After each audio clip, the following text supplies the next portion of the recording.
The crystalline halls of the Galactic Council had never seen such chaos. Emergency lights bathed the massive chamber in crimson red as alarms shrieked through the air. Representatives from dozens of worlds sat frozen in their seats, their faces twisted with fear and disbelief.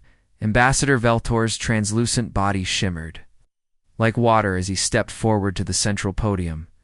His normally calm voice cracked with emotion as he spoke into the chamber's communication array. Fellow council members, what I am about to tell you will shake the very foundation of our civilization. The ancient enemy has returned. The Devourers have awakened from their 1,000-year slumber. A deathly silence fell over the chamber. Even the soft humming of life support systems seemed to pause. Then, all at once, dozens of voices erupted in panic and denial. "Impossible," shouted Counselor Drexmori from the insectoid hive worlds. "The Devourers are myth, legend, stories we tell children to make them behave." Velthor's form flickered brighter with urgency. "I wish that were true, my friend. But 3 hours ago, we lost all contact with the Kepler system. The Argon colony, home to 2 billion souls, simply vanished from our sensors. The massive defense fleet stationed there, gone without sending so much as a distress signal." The gaseous form of Counselor Nexara began swirling frantically within her containment field. Her voice bubbled through the speakers like boiling water. "Our scouts managed to escape from the Rigel system before it fell. The reports they brought back. They are beyond our worst nightmares. Ships the size of moons, covered in dark metal. That seems to drink in light itself. They move in perfect formation, consuming everything in their path." Admiral Korthavel, his rock-like Vorthok body scarred from countless battles, moved to the central display with heavy steps. His massive hands activated the holographic projector, and suddenly the chamber filled with a three-dimensional map of the galaxy. Red dots marked the fallen systems, spreading like a disease across the outer rim. "Look at their pattern," Korthavel rumbled, his voice like grinding stone. "They are not random raiders or pirates. This is a calculated invasion. Each system they consume makes them stronger. Our energy weapons feed their shields. Our plasma cannons are absorbed and converted into power for their engines." The horror on the delegates' faces deepened as they watched the tactical simulation. The Devourer fleet moved like a living organism, each ship perfectly coordinated with the others. Where they passed, entire worlds simply ceased to exist, stripped down to their core elements and consumed. "How many ships are we facing?" asked Counselor Yathera, her crystalline features reflecting the red emergency lights like broken glass. "Our long-range sensors detected over 10,000 vessels in the primary swarm," Korthavel replied grimly, "and that number grows with each system they devour. They convert the raw materials into new ships, new weapons, new horrors we cannot even imagine." Counselor Nexara's gaseous form churned with anxiety. "We deployed our most advanced battle fleets to slow their advance. The Meridian Defense Force, the Crystal Guard, even the legendary Stellar Lancers. They lasted mere minutes against these monsters." "What about our alliance with the Telepathic Conclave?" suggested another delegate. "Surely their mind powers could disrupt the Devourer's coordination." Velthor's form dimmed with sadness. "The Conclave made contact with the Devourer fleet near the Vega system. The psychic feedback killed every telepath within 100 light-years. These machines, they are not just immune to our mental abilities, seem to feed on psychic energy. As well, the chamber erupted in desperate voices as representatives shouted suggestions and demands. Some called for immediate evacuation of the core worlds. Others wanted to activate ancient superweapons that had been banned for centuries. A few simply sat in stunned silence. Overwhelmed by the magnitude of the threat, Admiral Korthavel slammed his massive fist on the podium, the sound echoing like thunder. "Silence. We have tried everything our civilizations have to offer. Our most elegant weapons, our most sophisticated tactics, our most advanced technologies. Nothing works. The Devourers adapt to everything we throw at them. And what do you Propose, demanded Counselor Zixanar, his serpentine form coiled with tension. That we simply surrender our worlds to these metal demons? Velthar exchanged glances with several other senior ambassadors. When he spoke again, his voice was barely above a whisper, but it carried clearly through the chamber's acoustic systems. There is ... one option we have not considered.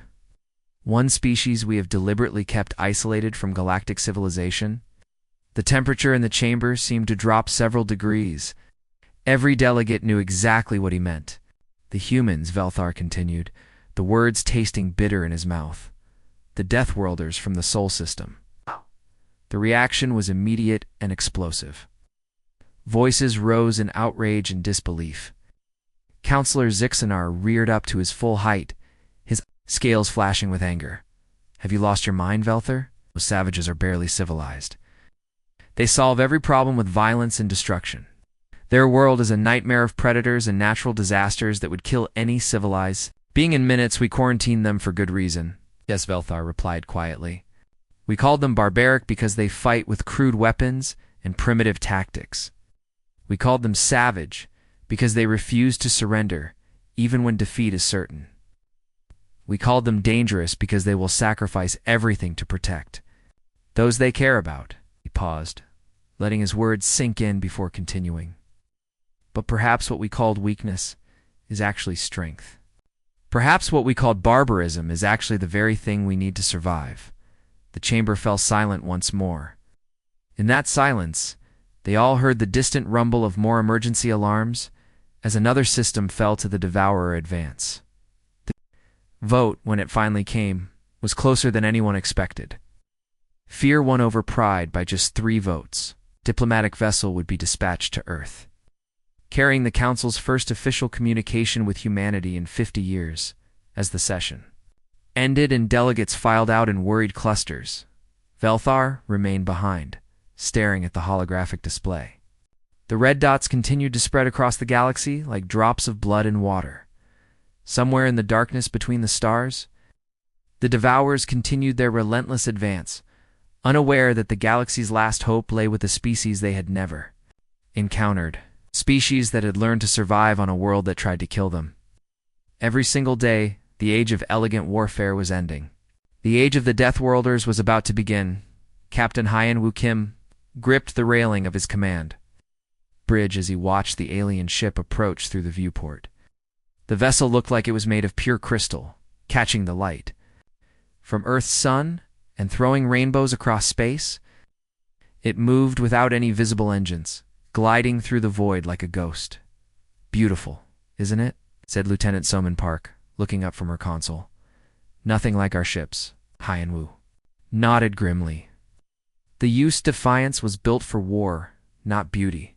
Steel plates welded together, massive engines that burned bright blue, and enough weapons to level a small city. It looked exactly like what it was, a weapon built by a species that had learned to fight for survival. Sir, the alien vessel is broadcasting on all frequencies, Salmon reported. They're asking for permission to land at UN headquarters in New York. Hyen Woo almost laughed. After 50 years of treating us like wild animals, now they want to talk. Patch me through to Earth's command. The main screen flickered to life, showing Admiral Jae-Sung Lee in his underground command center. The old man's face was lined with scars from the Martian wars, and his eyes held the hard look of someone who had seen too much combat. Captain Kim, I assume you've seen our uninvited guests? Yes, sir. Shh. Should we escort them down, or blow them out of the sky?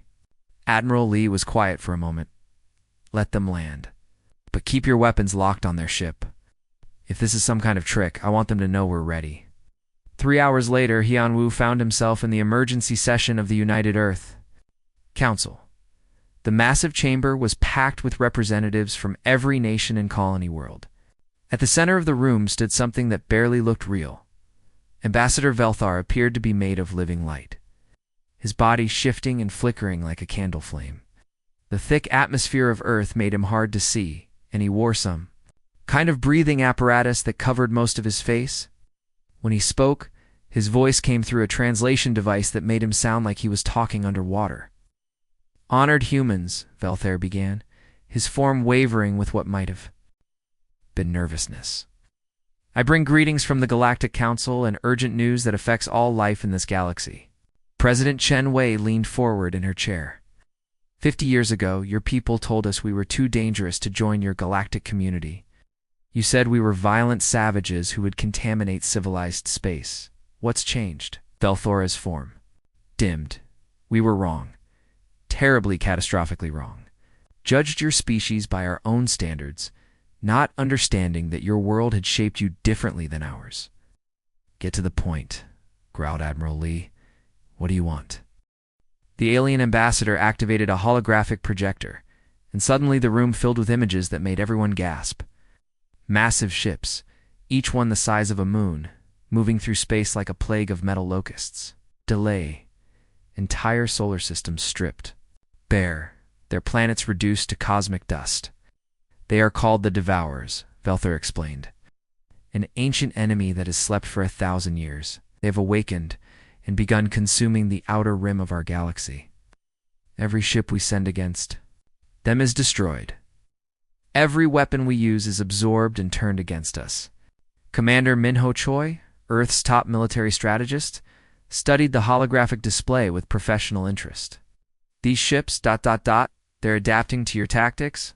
More than adapting, they learn from every encounter. Them stronger. Our shields are useless against their technology. In 3 days, they have consumed 7 solar systems and grown their fleet from hundreds to thousands of vessels." The room erupted in shocked murmurs. 7 solar systems in 3 days. The scale of destruction was almost impossible to comprehend. "How?" "Many people lived in those systems?" asked Dr. Sarah Kim, Earth's representative to the Colonial Council. Velthar's form flickered with grief. 47 billion sentient beings, gone without a trace, consumed to feed the Devourer war machine.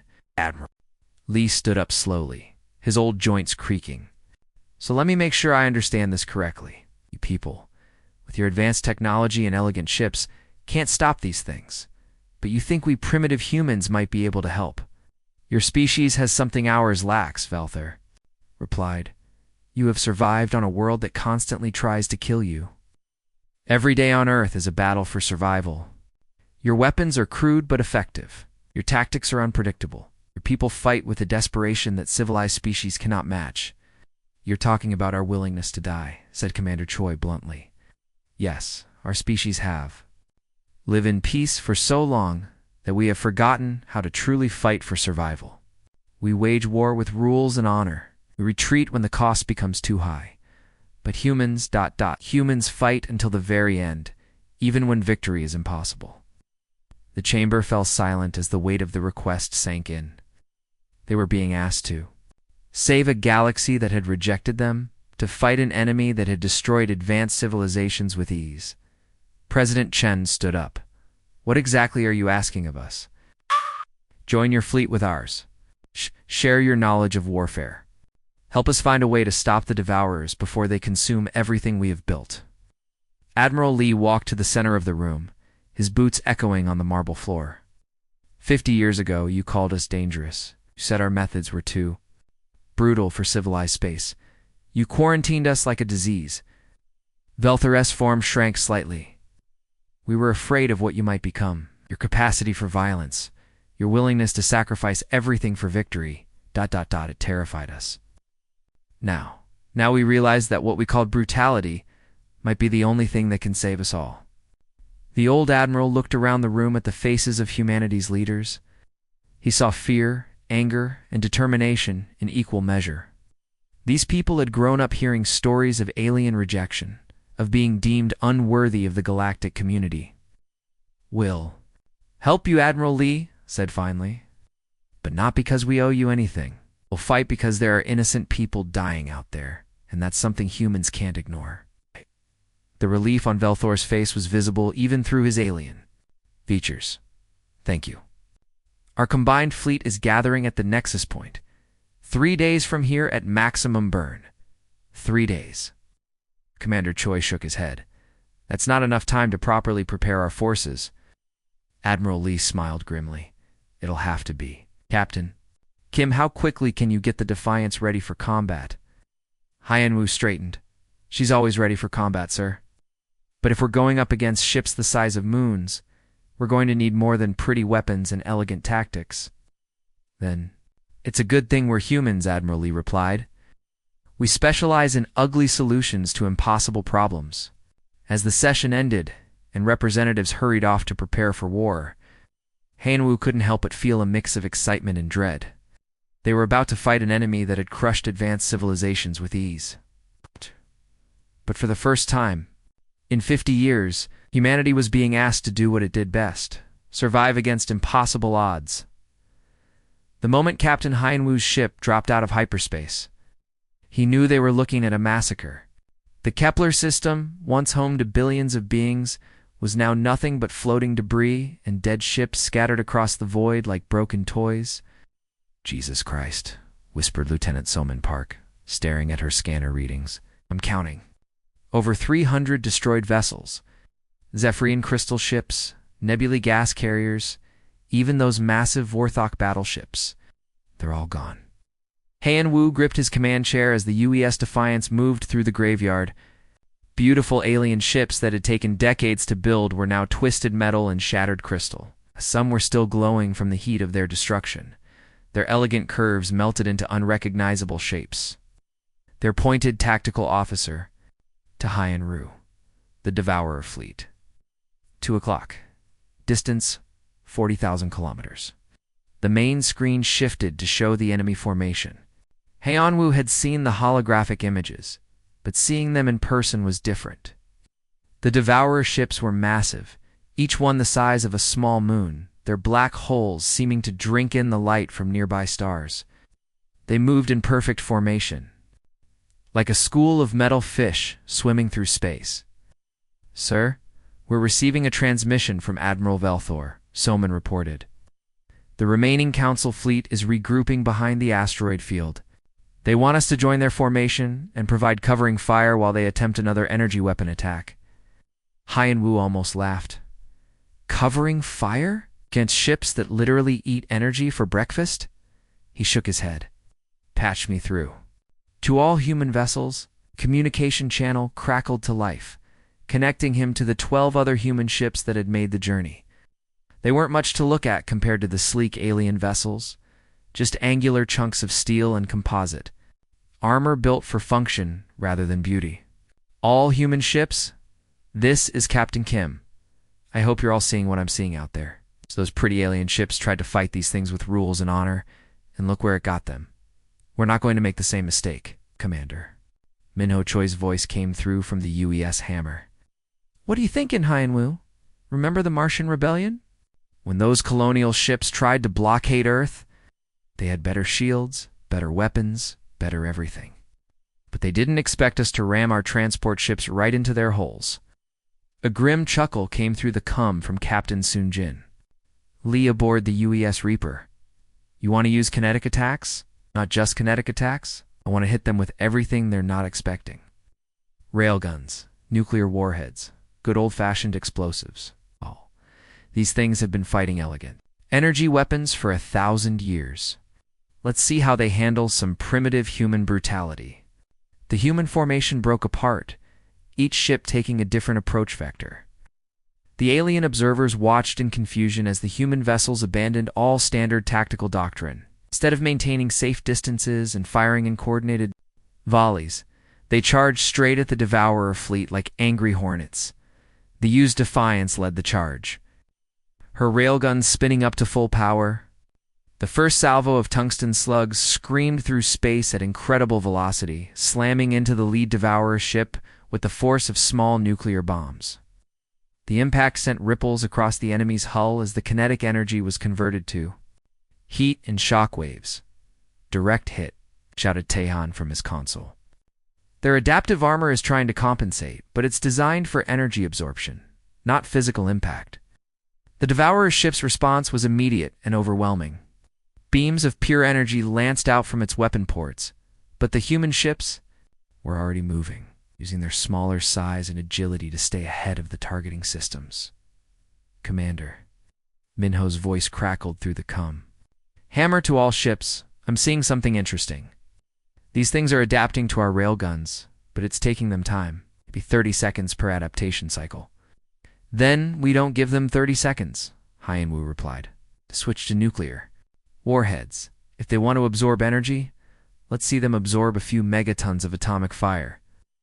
The nuclear-tipped missiles streaked across space, their primitive guidance systems and chemical propulsion completely different from anything the Devourers had encountered.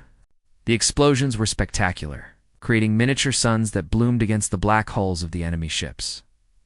But it was Lieutenant Jong Soo-nam who came up with the idea that shocked everyone, human and alien alike. "Captain," he said over the ship's intercom, "these things are learning to counter our weapons from the outside. But what if we attacked them from the inside?" Hyen-Woo raised an eyebrow. "Want to board one of those monsters?" Alpine. Studying the tactical data, their hull defenses are designed to stop energy weapons and missiles, not individual soldiers. If we can get a boarding party inside, we might be able to plant charges directly in their core systems. The bridge fell silent. Boarding an enemy ship was dangerous enough when fighting other humans. Boarding an alien vessel filled with unknown technology and defensive systems was essentially suicide. "I'll need volunteers," Jong-Soo continued. 20 Marines, maximum. Light weapons, cutting tools, and enough explosives to crack a moon. "I'll go," said Sergeant Dong Hin Kwan from the Marine Bay. "Oh, we all will. These things killed 47 billion people. Time to return the favor." Within minutes, the assault plan was ready. The EU's Defiance would ram her armored prow directly into the Devourer command ship's hull, creating a breach for the boarding party. It was insane, reckless, and completely contrary to every rule of civilized warfare.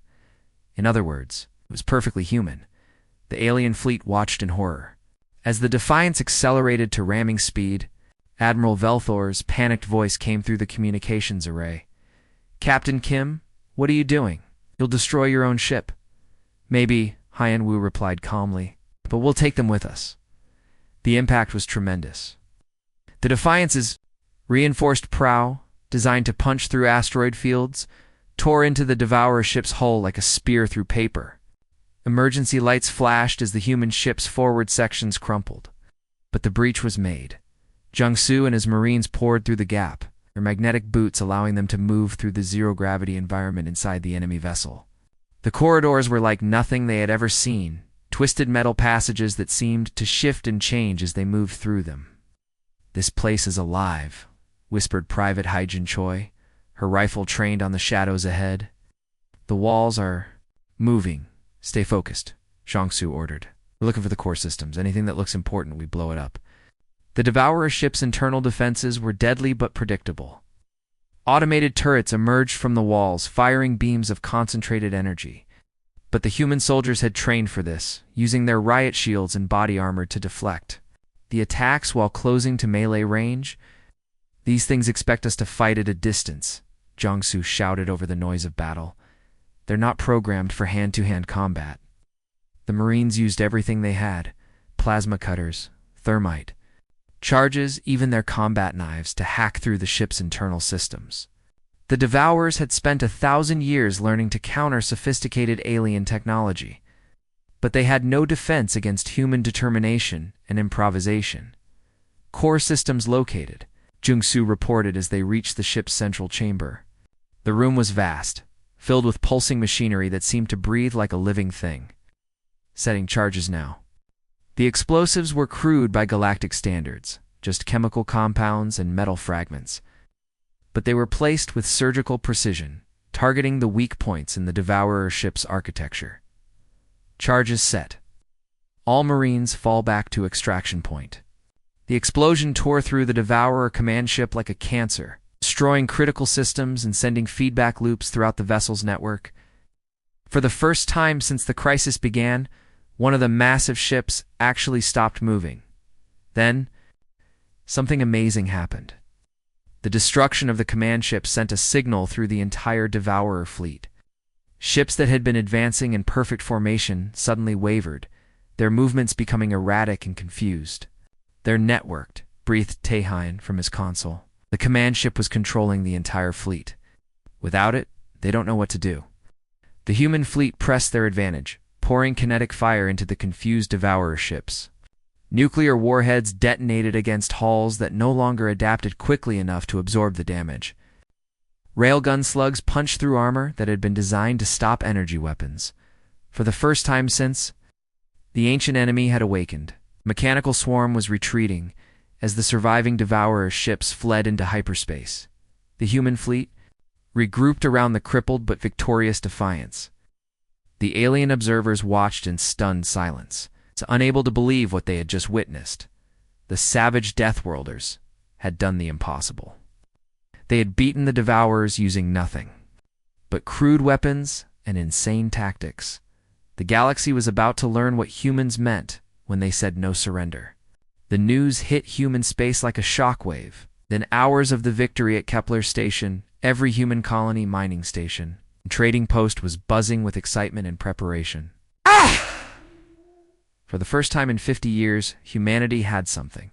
The galaxy needed the ability to fight back against impossible odds. On the mining colony of New Sol, Foreman Jinwoo Park stood before a crowd of rough-looking miners in the main hangar bay. Behind him sat their massive ore hauler, the Iron Mountain, its hull scarred from years of asteroid mining. Listen up. Jinwoo shouted over the noise of welding torches and power tools. Command says we need every ship we can get.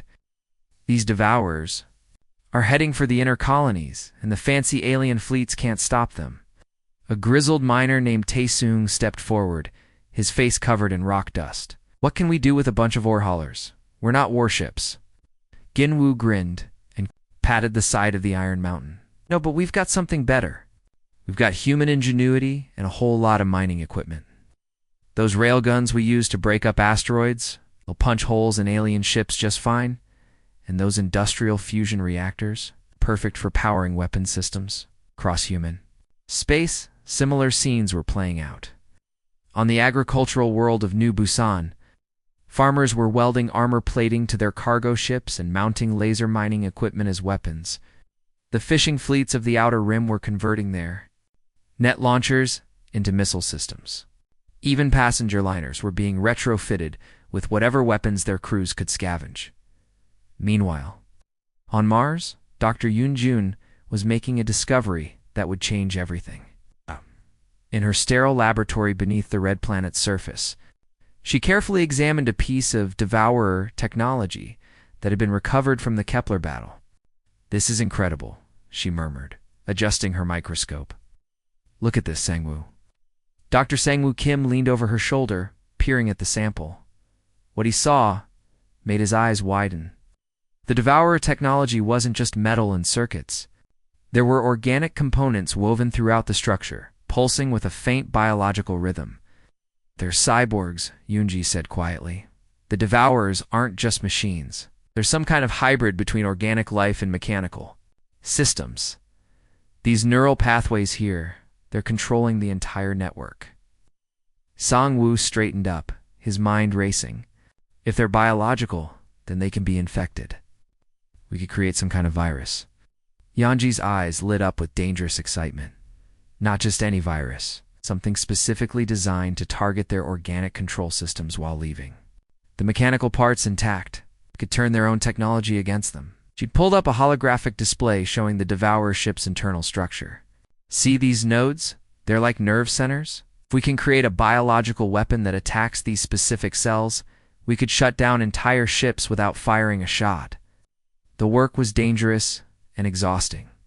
Youngji and her team worked around the clock, combining human genetic engineering techniques with alien biotechnology. The result was something that would have horrified the peaceful species of the Galactic Council, a weapon designed to cause maximum damage to living tissue. But humans had learned long ago that sometimes survival required doing terrible things. While Yoonji worked on biological weapons, engineer Woojin Lee was taking a different approach in his workshop on Europa.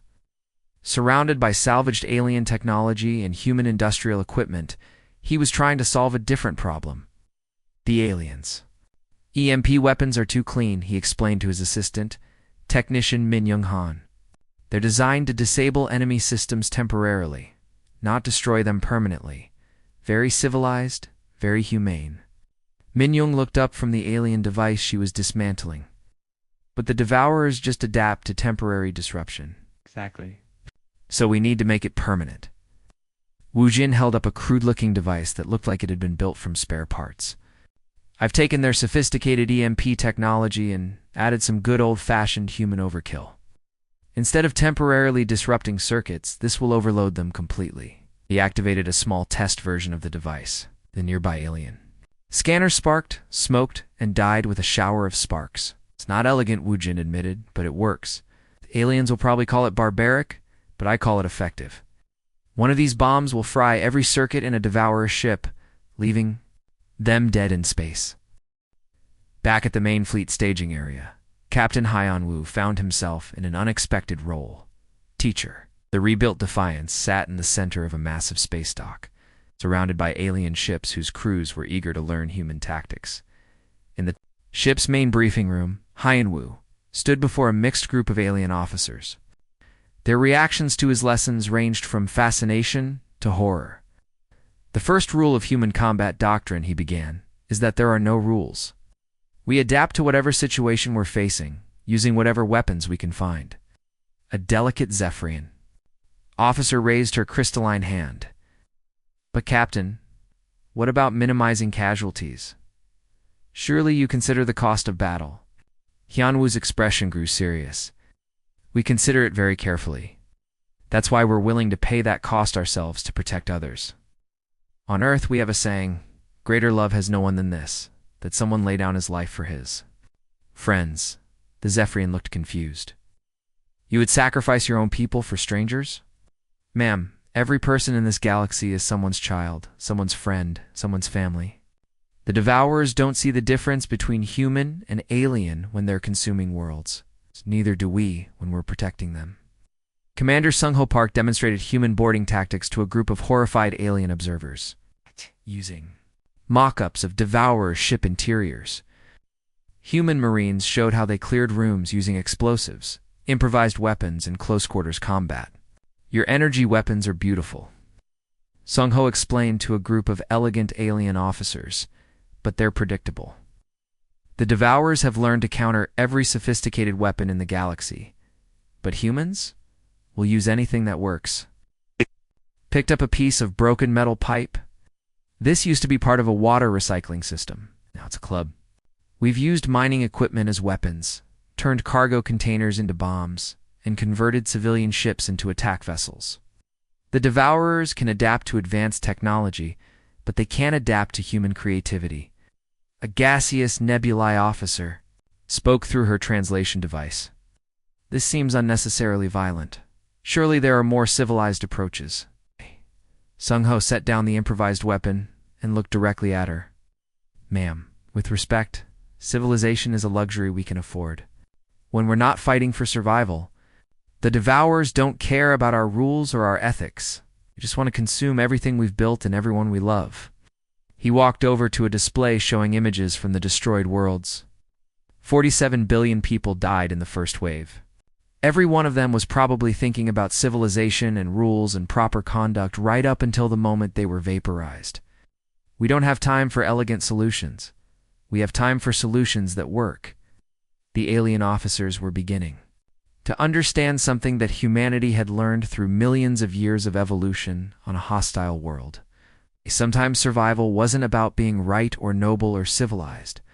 Sometimes it was about being willing to do whatever it took to protect the people you cared about.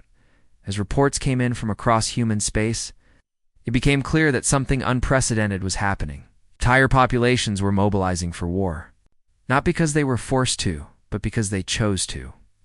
Farmers became soldiers. Miners became weapons engineers. Cargo haulers became warships. The galaxy was about to discover what happened when you threatened something humans considered worth protecting. They were about to learn why Earth was called a death world, and why the species that survived there had never learned the meaning of the word surrender. The human war machine was awakening, and it was unlike anything the universe had ever seen. The galactic core was a nightmare of twisted space and burning stars. At its center, like a cancerous growth, sat the Devourer mothership, a construct so massive It had its own gravitational field. Smaller Devourer vessels swarmed around it like metal wasps protecting their hive. Admiral Jae-Sung Lee stood on the bridge of the UES Vengeance, his weathered hands gripping the command rail. Around him, tactical displays showed over 1,000 ships from across the galaxy, sleek Zephyrian crystal vessels, converted human mining ships, and even captured Devourer technology that human engineers had somehow turned into weapons, right? Final ship count is coming in, reported Communications Officer Haijin Choi. We have 437 human vessels, 312 Council fleet ships, and 241 civilian craft that have been armed for combat. Lee nodded grimly. It was the largest fleet in galactic history, but it still looked small compared to the massive enemy formation ahead of them. The Devourer mothership alone was the size of Earth's moon, its dark surface crawling with weapon emplacements and shield generators. Admiral, we're getting reports from the front lines, Haijin continued. The Devourers have adapted their shields. They're now partially effective against our kinetic weapons. Of course they have, Lee muttered. These things learn from every battle, but so do we. A familiar voice crackled through the communications array. Admiral Lee, this is Captain Kim aboard the Defiance. We're in position for the final assault. Lee activated his fleet-wide transmission. All ships, this is Admiral Lee. Today we end this war, not because we're heroes, not because we're special, but because someone has to. The Devourers think they've learned our tricks, but they're about to discover what humans really fight for. The attack began with a thunderous roar of engines as the combined fleet accelerated toward the enemy formation. Human ships led the charge, their crude but effective weapons blazing against the adaptive shields of the Devourer. Fleet Captain Hyenwoo watched from the Defiance's bridge as the first wave of attacks struck home. The nuclear-tipped kinetics, rounds that had been so effective before now, barely scratched the enemy hulls. The Devourers had learned adapting their defenses to counter human tactics. Sir, our conventional weapons aren't penetrating their shields, reported Tactical Officer Taehanru. Then we stopped being conventional, Hyenwoo replied. All ships implement crazy Ivan protocols. Use everything you've got. Across the human fleet, captains began executing tactics that made the alien observers gasp in shock. The cargo hauler New Busan rammed directly into a Devourer cruiser, her captain detonating the ship's fusion reactor on impact. The mining vessel Iron Mountain used her industrial drilling laser to cut through enemy armor while firing mining charges like artillery shells. But the real madness came from the converted civilian ships. Passenger liners used their docking clamps as boarding weapons, latching onto Devourer vessels and disgorging assault teams armed with improvised weapons. Fishing boats fired their net launchers, tangling Devourer fighters in monofilament cables that cut through their hulls. Lieutenant Soman Park led one of the most desperate missions of the battle. Her team of 20 Marines had to infiltrate the Devourer mothership and somehow disable its central intelligence core, the brain that controlled the entire mechanical swarm. Insertion point located, she reported as her assault shuttle approached. The massive construct. Looks like we're going in through what used to be a Zephyrian cruiser. The mothership absorbed it into its whole structure.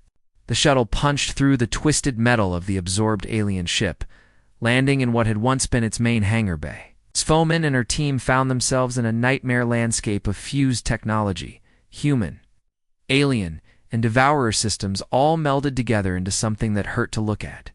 Stay close, Soman ordered, as they moved deeper into the construct. These things adapt to our tactics, but they can't adapt to pure human stubbornness. The mothership's internal defenses were unlike anything they had faced before. Automated. Turrets emerged from the walls, firing adapted versions of every weapon the Devourers had encountered.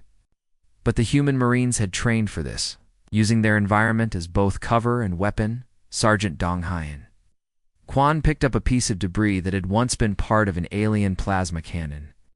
When life gives you scrap metal, he grunted. Hurling it at a defense turret, make improvised weapons. The team fought their way through corridors that seemed to shift and change around them. The mothership was learning from their every move, adapting its layout to counter their advance. But humans had one advantage that no amount of adaptation could overcome. They were willing to sacrifice everything for victory. Core chamber located, Solomon reported as they reached the heart of the construct. The central intelligence was a massive sphere of pulsing metal and organic tissue, protected by a shimmering quantum barrier that made the air itself seem to bend.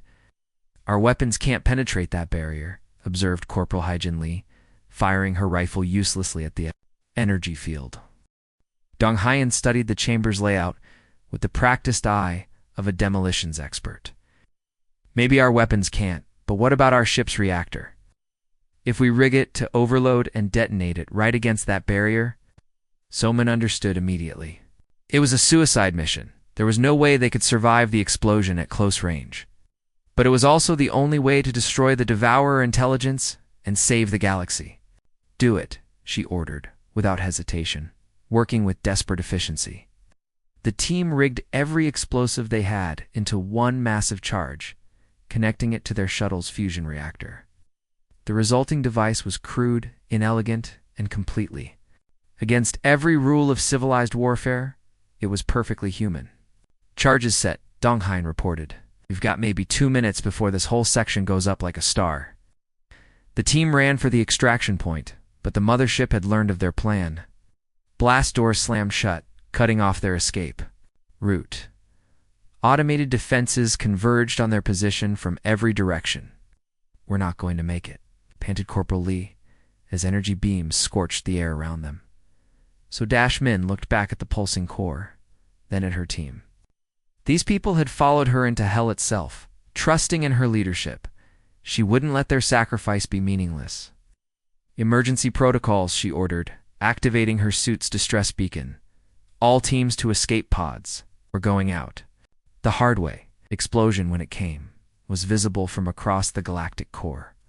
The mothership's quantum barrier held for exactly 0.3 seconds before the crude human bomb overwhelmed its elegant defenses.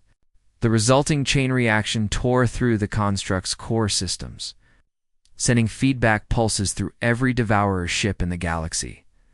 Across the battlefield, the massive enemy vessels simply stopped. Without their central intelligence to guide them, the mechanical swarm became nothing more than drifting metal. The few Devourers that retained some autonomy fled into deep space, their coordinated threat broken forever. As rescue ships searched the debris field, they found something that amazed even the human Soman's team's escape pod, battered but intact, drifting among the wreckage of the mothership. "How?" demanded Admiral Lee when he visited the survivors in the medical bay. So Dashman managed a weak smile. Sergeant Quan rigged the pod's heat shields to withstand the blast. Said he learned it from watching human miners survive reactor accidents. 3 days later, the Galactic Council convened an emergency session once more. But this time, there was no panic, no desperate fear. Instead, there was something the galaxy had never seen before: genuine respect for the species they had once called savages. Ambassador Velthor stood before the assembled delegates, his crystalline form brighter than anyone had ever seen it. "The motion before us requires no debate. It's full council membership for the human species." With permanent seats on the Security Council and command positions in the Galactic Defense Force, the vote was unanimous. Not a single dissenting voice was raised. Admiral Lee accepted the offer with typical human directness. "We didn't fight for medals or recognition. We fought because innocent people were dying, and that's something humans can't ignore. But we'll take these positions, because apparently this galaxy needs someone willing to do the dirty work." I'll be meth. The ceremony concluded. The alien delegates watched in amazement as human repair ships were already moving to assist in the reconstruction of devastated worlds. Medical vessels carried supplies to refugee populations, while engineering crews began the long process of rebuilding what the Devourers had destroyed. The species that had once been called barbaric were now the galaxy's protectors. Their willingness to sacrifice everything for others finally understood and respected. The war was over. The galaxy was safe. And everyone now understood what humans meant when they said no one left behind. The age of elegant warfare had ended. The age of the Guardians had begun. The end.